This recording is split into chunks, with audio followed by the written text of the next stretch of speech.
ರಾಜ್ಯ ರಾಜಕೀಯದಲ್ಲಿ ಮಾತಿನ ಸಮರ ಮತ್ತಷ್ಟು ತೀವ್ರಗೊಂಡಿದೆ. ಇಲ್ಲಿ ಮಾಜಿ ಸಚಿವ ಚೆಲುವರಾಯಸ್ವಾಮಿ ಹಾಗೆ ಕೇಂದ್ರ ಸಚಿವ ಎಚ್.ಡಿ. ಕುಮಾರಸ್ವಾಮಿ ವಿರುದ್ಧ ತೀವ್ರ ವಾಗ್ದಾಳಿಯನ್ನು ನಡೆಸ್ತಾ ಇದ್ದಾರೆ. ಒಂದ್ ಕಡೆ ಬಿಡದಿ ಟೌನ್ಶಿಪ್ ವಿಚಾರ ಹಿನ್ನೆಲೆಯಲ್ಲಿ ಕುಮಾರಸ್ವಾಮಿ ಮಾಡ್ತಾ ಇದ್ದಂತಹ ಆರೋಪಗಳಿಗೆ ಈಗ ಚೆಲುವರಾಯಸ್ವಾಮಿ ತಿರುಗೇಟನ್ನ ಕೊಟ್ಟಿದ್ದಾರೆ. ನೋಡಿ, ಬಿಡದಿ ಟೌನ್ಶಿಪ್ ವಿಚಾರ ಮತ್ತೆ ದೊಡ್ಡ ಮಟ್ಟದಲ್ಲಿ ಹೋಗ್ತಾ ಇದೆ. ರಾಜಕೀಯ ಜಟಾಪಟಿಗೆ ಇದು ದಾರಿಯನ್ನ ಮಾಡಿಕೊಡ್ತಾ ಇದೆ. ಎಚ್.ಡಿ.ಕೆ ವಿರುದ್ಧ ಈಗ ಚೆಲುವರಾಯಸ್ವಾಮಿ ತೀವ್ರ ವಾಗ್ದಾಳಿಯನ್ನ ನಡೆಸಿದ್ದಾರೆ. ಎಚ್.ಡಿ.ಕೆ ವಿರುದ್ಧ ಭ್ರಷ್ಟಾಚಾರ ಮತ್ತು ಆಸ್ತಿ ಆರೋಪ ಪ್ರಶ್ನೆಗಳ ಸುರಿಮಳೆಯನ್ನ ಇಟ್ಟಿದ್ದಾರೆ ಚೆಲುವರಾಯಸ್ವಾಮಿ. ನೋಡಿ, ಬಿಡದಿ ಟೌನ್ಶಿಪ್ ವಿಚಾರದಲ್ಲಿ ಸದ್ಯ ಈಗ ರಾಜಕೀಯ ಜಟಾಪಟಿ ಶುರುವಾಗಿರುವಂತದ್ದು. ಎಚ್.ಡಿ. ಕುಮಾರಸ್ವಾಮಿ ವಿರುದ್ಧ ಚೆಲುವರಾಯಸ್ವಾಮಿ ತೀವ್ರ ವಾಗ್ದಾಳಿಯನ್ನ ಮಾಡ್ತಾ ಇದ್ದಾರೆ. ಇಲ್ಲಿ ಎಚ್.ಡಿ.ಕೆ ವಿರುದ್ಧ ಭ್ರಷ್ಟಾಚಾರ ಮತ್ತು ಆಸ್ತಿ ಆರೋಪ ಪ್ರಶ್ನೆಗಳ ಸುರಿಮಳೆಯನ್ನ ಇಟ್ಟಿದ್ದಾರೆ ಚೆಲುವರಾಯಸ್ವಾಮಿ. ನೋಡಿ, ಡಿ.ಕೆ ಬಿಸ್ನೆಸ್ ಮ್ಯಾನ್ 1400 ಕೋಟಿ ರೂಪಾಯಿ ಎಲ್ಲಿಂದ ಬಂತು ಅಂತ ಎಚ್.ಡಿ. ಕುಮಾರಸ್ವಾಮಿ ಅವರು ಕೇಳ್ತಾರೆ. ಇದಕ್ಕೆ ಚೆಲುವರಾಯಸ್ವಾಮಿ ಅವರು ಉಲ್ಟಾ ಕ್ವೆಶನ್ ಕೇಳಿದ್ದಾರೆ. ಏನ್ ಹೇಳಿದ್ದಾರೆ? ಎಚ್.ಡಿ.ಕೆ ಕುಟುಂಬದ ಆಸ್ತಿಯನ್ನ ಘೋಷಿಸ್ಲಿ ಅಂತ ಹೇಳ್ಬಿಟ್ಟು ಚೆಲುವರಾಯಸ್ವಾಮಿ ಅವರು ಕೇಳಿರ್ಬೋದು.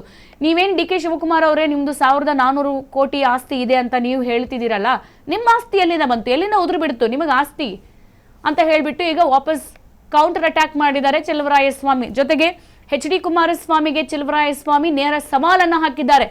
ತಾಕತ್ತಿದ್ರೆ ನಿಮಗೆ ಆಸ್ತಿ ಹೆಂಗ್ ಬಂತು, ಹೆಂಗ್ ಸಿಕ್ತು, ಪ್ರೂವ್ ಮಾಡಿ.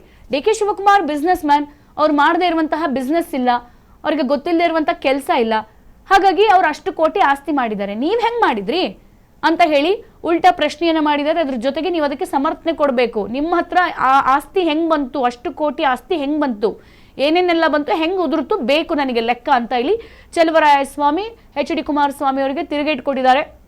ನೋಡಿ, ಕುಮಾರಸ್ವಾಮಿ ಅವ್ರ ಬಗ್ಗೆ ಯಾವ ಭಾಷೆ ಬಳಸ್ಬೇಕು ಅನ್ನೋದು ಗೊತ್ತಾಗ್ತಾ ಇಲ್ಲ. ಅವ್ರ ಜೊತೆಗೆ ಇದ್ದ ನನಗೆ ಎಲ್ಲ ಗೊತ್ತಿದೆ. ನೋಡಿ, ಚೆಲುವರಾಯಸ್ವಾಮಿ ಅವರಿಗೆ ಎಚ್.ಡಿ. ಕುಮಾರಸ್ವಾಮಿ ಅವರೇನು ಬಹಳ ದೂರದ ನೆಂಟನ ಏನಲ್ಲ, ಬಹಳ ಆಪ್ತರು ಎಚ್.ಡಿ. ಕುಮಾರಸ್ವಾಮಿ. ಇನ್ನು ಡಿ.ಕೆ ಶಿವಕುಮಾರ್ ಅವರು ಬಿಸ್ನೆಸ್ ಮೆನ್ ರೀ. 1400 ಕೋಟಿ ರೂಪಾಯಿ ಆಸ್ತಿಯನ್ನ ಅವ್ರು ಘೋಷಿಸ್ಕೊಂಡಿದ್ದಾರೆ. ಎಲ್ಲಿಂದ ಬಂತು ಅಂತ ನೀವು ಕೇಳ್ತಿರಲ್ಲ.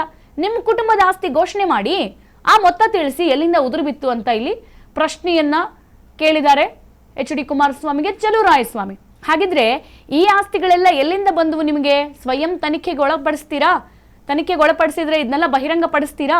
ದೇವೇಗೌಡರ ಹೆಸರು ಇಲ್ಲದೆ ಚುನಾವಣೆಯಲ್ಲಿ ನೀವು ಗೆಲ್ಲುವಂತಹ ಇತಿಹಾಸವೇ ಇಲ್ಲ. ಆ ಗೆಲ್ಲುವ ಆತ್ಮವಿಶ್ವಾಸ ನಿಮಗಿದೆಯಾ? ಎಚ್.ಡಿ. ದೇವೇಗೌಡರನ್ನ ಸೈಡ್ಗೆ ಇಟ್ಬಿಟ್ಟು ಎಚ್.ಡಿ. ಕುಮಾರಸ್ವಾಮಿ ಎಲೆಕ್ಷನ್ ಬರ್ತಾರೆ, ಗೆಲ್ತಾರೆ ಅಂತ ಅಂದ್ರೆ ಸಾಧ್ಯನಾ? ಅದು ದೇವೇಗೌಡರನ್ನ ಬಿಟ್ಬಿಟ್ಟು ಎಲ್ಲರೂ ಕುಮಾರಸ್ವಾಮಿಗೆ ಓಟ್ ಹಾಕ್ಬಿಡ್ತಾರಾ ಅನ್ನುವಂಥ ಪ್ರಶ್ನೆನ ಇಟ್ಟಿರೋದು.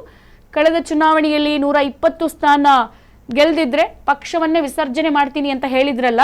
ಕಳೆದ ಎಲೆಕ್ಷನ್ ನಲ್ಲಿ ನೀವು ಹೇಳಿದ್ರಿ 120 ಸ್ಥಾನವನ್ನ ಒಂದು ವೇಳೆ JDS ಗೆದ್ದಿಲ್ಲ ಅಂತ ಅಂದ್ರೆ ನಾನು ಪಕ್ಷ ತ್ಯಜಿಸ್ತೀನಿ, ವಿಸರ್ಜನೆ ಮಾಡ್ತೀನಿ ಅಂತ ಹೇಳಿಕೆ ಕೊಟ್ಟಿದ್ರಲ್ಲ.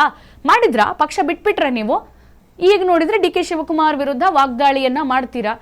ಮತ್ತೆ ಡಿ.ಕೆ ಶಿವಕುಮಾರ್ ಕೂಡ ಮೌನವಾಗಿದ್ದಾರೆ ಅಂದ ಮಾತ್ರಕ್ಕೆ ಅವರ ರಾಜಕೀಯ ಜೀವನ ಅದೆಲ್ಲ ಅಂತ್ಯ ಆಗ್ಲೇಬೇಕು ಅಂತಲ್ಲ. ಇಷ್ಟೆಲ್ಲ ಆರೋಪ ಮಾಡಿದ್ರು ಕೂಡ ಅವ್ರಿಗೆ ಹೋರಾಡುವ ಶಕ್ತಿ ಇಲ್ಲ ಅಂತ ನೀವು ತಿಳ್ಕೊಳಕ್ಕೆ ಹೋಗ್ಬೇಡಿ.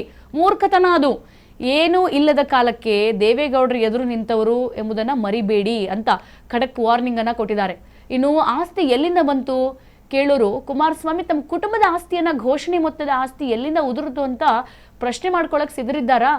ನಿಮ್ಮ ಕುಟುಂಬದ ಆಸ್ತಿ ಎಷ್ಟಿದೆ ಅದನ್ನೆಲ್ಲ ನೀವು ಲೆಕ್ಕ ಹಾಕೋಕೆ ಸಿದ್ಧನಾ? ನಾನು ನಿಮಗೆ ವಾಪಸ್ ನಿಮಗೆ ಆ ಪ್ರಶ್ನೆ ಕೇಳ್ತೀನಿ, ತೋರಿಸ್ಬಿಡ್ತೀರಾ ನನಗೆಲ್ಲ ರೆಕಾರ್ಡ್ಸು ಅಂತ ಹೇಳಿಬಿಟ್ಟು ವಾಪಸ್ ಪ್ರಶ್ನೆಯನ್ನು ಇಟ್ಟಿದ್ದಾರೆ. ಜೊತೆಗೆ ದೇವೇಗೌಡರ ಹೆಸರು ಇಲ್ಲದೆ, ಎಚ್.ಡಿ. ದೇವೇಗೌಡರ ಮುಖ ಇಲ್ಲದೆ ನೀವು ಎಲ್ಲೂ ಕೂಡ ಹೋಗಿ ಎಲೆಕ್ಷನ್ ನಿಂತ್ಕೊಳ್ಳೋಕ್ಕೂ ಆಗಲ್ಲ, ಗೆಲ್ಲಕ್ಕೂ ಆಗಲ್ಲ, ಮತ ಕೇಳೋಕ್ಕೂ ಸಾಧ್ಯ ಇಲ್ಲ. ಇದನ್ನ ಘಂಟಾಘೋಷವಾಗಿ ಹೇಳಿದ್ದಾರೆ ಚೆಲುವರಾಯಸ್ವಾಮಿ. ಡಿ.ಕೆ ಶಿವಕುಮಾರ್ ಅವರ ಆಸ್ತಿ ವಿಚಾರ, ತಮ್ಮ ಕುಟುಂಬದ ಆಸ್ತಿ ಎಲ್ಲಿಂದ ಉದುರಿತು, 120 ಸ್ಥಾನ ಗೆಲ್ದಿದ್ರೆ ಪಕ್ಷವನ್ನೇ ವಿಸರ್ಜನೆ ಮಾಡ್ತೀನಿ ಅಂದ್ರಿ, ಎಲ್ಲ ಹೋಯ್ತಿವೆಲ್ಲ, ಉತ್ತರ ಕೊಡಿ ಇದಕ್ಕೆಲ್ಲ. ಬೇರೆಯವರ ವಿಚಾರ, ಡಿ.ಕೆ ಶಿವಕುಮಾರ್ ಅವರ ವಿಚಾರಕ್ಕೆ ಹೋಗೋದಕ್ಕಿಂತ ಮುಂಚೆ ನಿಮ್ಮನ್ನ ನೀವು ಸಮರ್ಥನೆ ಮಾಡ್ಕೊಳ್ಳಿ ಅಂತ ಚೆಲುವರಾಯಸ್ವಾಮಿ ಅವರಲ್ಲಿ ಎಚ್.ಡಿ.ಕೆಗೆ ಟಾಂಗ್ ಅನ್ನ ಕೊಟ್ಟಿರುವಂಥದ್ದು.